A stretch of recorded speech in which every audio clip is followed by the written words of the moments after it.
नमस्कार, जय हिंद दोस्तों, वंदे मातरम। कक्षा 9th वाले स्टूडेंट्स के लिए सामाजिक विज्ञान के अध्याय 1 के जितने भी वार्षिक परीक्षा के लिए मोस्ट इम्पोर्टेंट क्वेश्चन हैं, सारे इस वीडियो के माध्यम से मैं बताऊंगा। आपके चैप्टर फर्स्ट का नाम है भारत, आकार और स्थिति।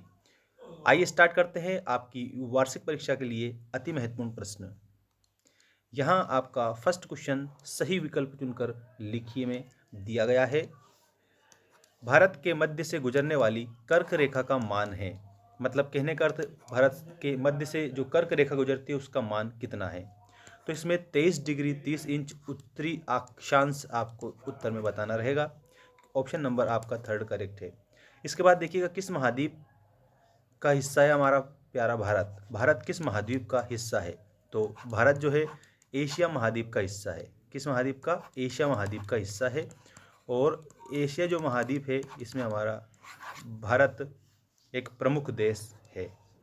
इसके बाद में आप नेक्स्ट क्वेश्चन देखेंगे, भारत का क्षेत्रफल विश्व के कुल क्षेत्रफल का कितना परसेंट है। ये आईएमपी क्वेश्चन है, आप लोगों के लिए देख सकते हो। तो भारत का जो क्षेत्रफल है विश्व के क्षेत्रफल का 2.4% है, ठीक है, 2.4%।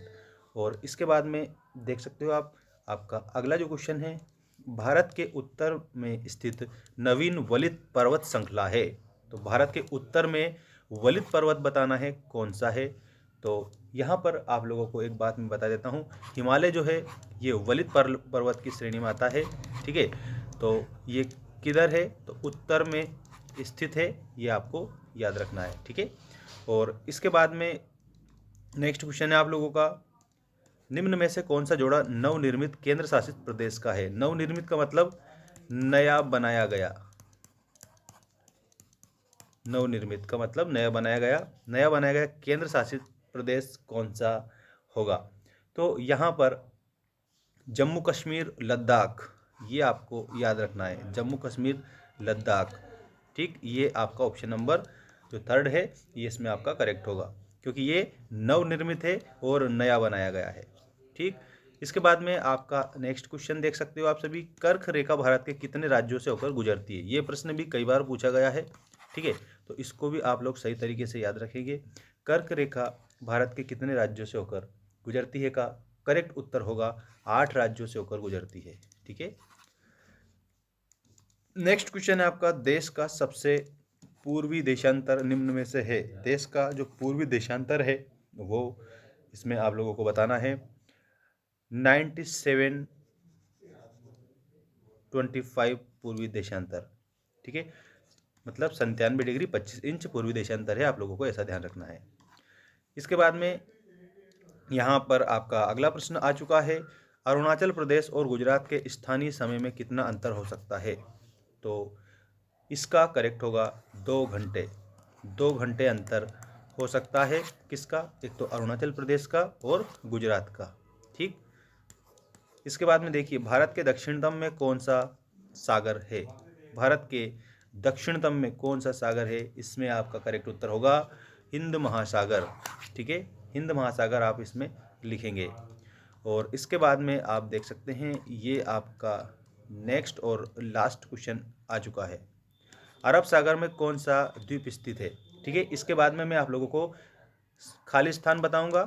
खालिस्तान जो है आप लोग अच्छे से नोट कर लेंगे और याद करेंगे सारे। अरब सागर में कौन सा द्वीप है, तो इसमें अरब सागर में आपका द्वीप हो जाएगा लक्षद्वीप। अरब सागर में लक्षद्वीप है, ठीक है। अब हम देखेंगे खालिस्तान। देखिए यहाँ पर आपका फर्स्ट खालिस्तान है, भारत की भूमि का क्षेत्रफल वर्ग किलोमीटर है।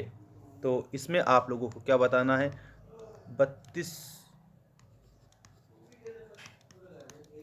32.8 लाख वर्ग किलोमीटर। भारतीय संघ का सबसे दक्षिणतम बिंदु जो जलमग्न हो गया, जलमग्न कौन सा हो गया है, तो ये इंदिरा पॉइंट है जो जलमग्न हो गया है, इंदिरा पॉइंट। इसके बाद देखिए, अरब सागर भारत के दिशा में स्थित है। भारत की किस दिशा में अरब सागर है, ये पूर्व में है, पूर्व दिशा में, ठीक है। भारत के पूर्व दिशा में स्थित जलीय संरचना को कहा जाता है, क्या कहा जाता है, बंगाल की खाड़ी कहा जाता है, ठीक है। बंगाल की खाड़ी ये आप इसमें याद रखेंगे। नेक्स्ट देखिए, भारत की तटीय सीमा किलोमीटर है, तो द्वीप समूह के साथ बताना है इसमें। तो कितने किलोमीटर है, तो इसमें आप लोगों को याद रखना है 7516.6 किलोमीटर, 7516.6 किलोमीटर है, याद रखना। पूर्वी देशांतर उत्तर प्रदेश के से होकर गुजरती है, तो जो पूर्वी देशांतर है वो उत्तर प्रदेश के नैनी से होकर गुजरती है। भारत का अक्षांशीय तथा देशांतीय विस्तार लगभग बताना है, तो इसमें आप लोगों को याद रखना है, आपका करेक्ट उत्तर हो जाएगा 30 डिग्री।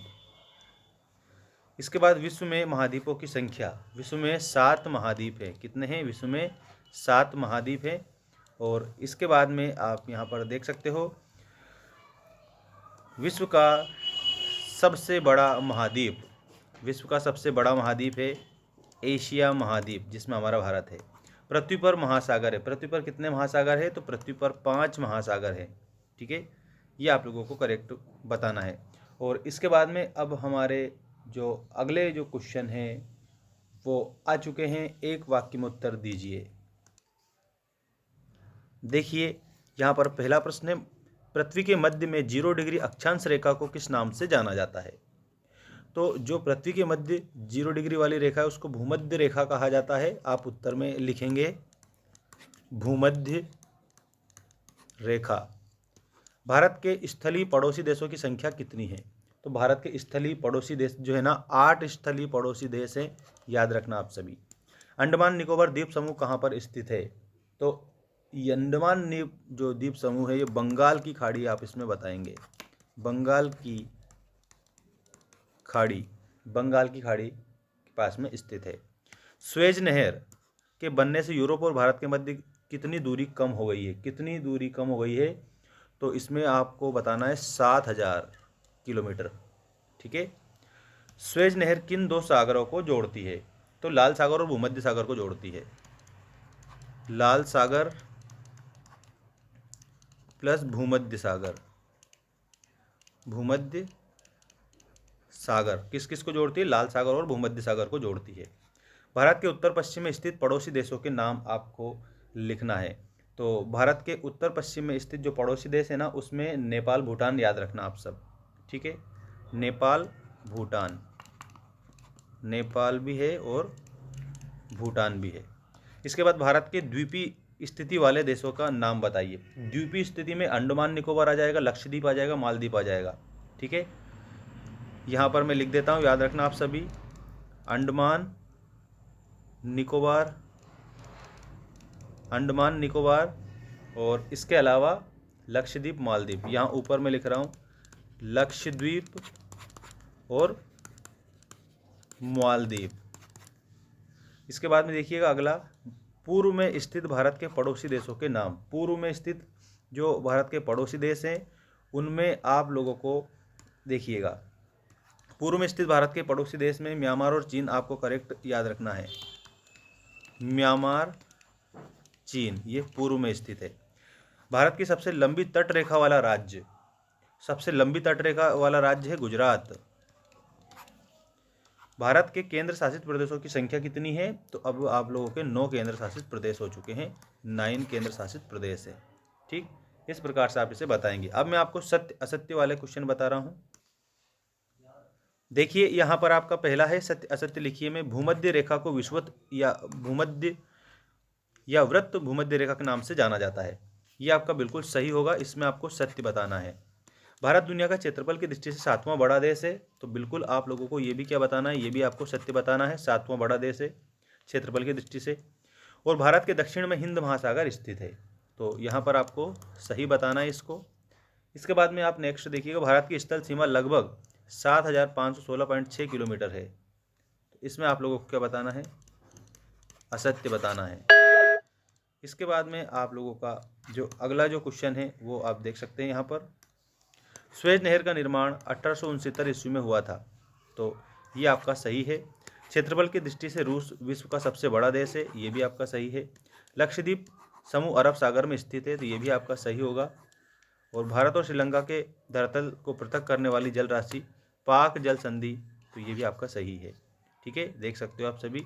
और इसके बाद में यहाँ आपका जो नेक्स्ट क्वेश्चन देख, भारत के उत्तर में स्थित पड़ोसी देश चीन, नेपाल और भूटान है।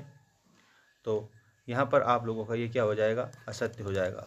और गंगा ब्रह्मपुत्र जलोढ़ के निर्मित न्यू मुरे द्वीप बंगाल की खाड़ी में स्थित है, तो ये आपका सत्य हो जाएगा।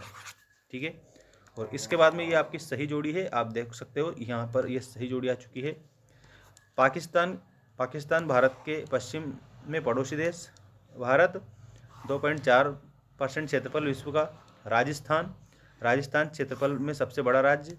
पंजाब और हरियाणा, चंडीगढ़ इनकी राजधानी। कर्क रेखा जलवायु विभाजन के लिए।